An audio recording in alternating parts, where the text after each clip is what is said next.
In this example, we've got a date, but for some reason there's a 1 in front of it. So this date here, for example, is 24th of June 2013, but that 1's going to give us a problem. So we need to get rid of it. We need to convert it into a valid Excel date. So I'm just going to put some headings here. The day, the month, and the year. Convert it into a date. So the day looks like it's always on the right hand side, and it looks like it's always 2 characters. So I'm going to use the right function. I'm going to point there and say 2 characters. The month, it's in the middle there, so I'm going to use the mid function. Point there. Where must it start?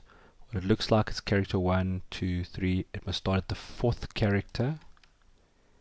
And it must go for 2 characters long. And the year, even though it's on the left hand side, we're trying to get rid of this 1. So I'm actually going to use the mid function.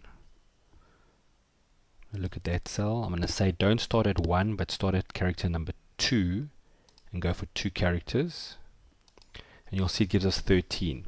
Now we'd prefer if that's at 2013. And because we are in the year 2000, it's as simple as adding 2000 onto that.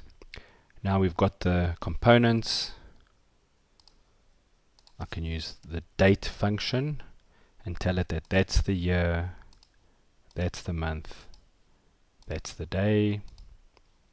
Gives us that. I'm going to copy it and paste it. And we've taken this date and we've pulled out a Excel acceptable date.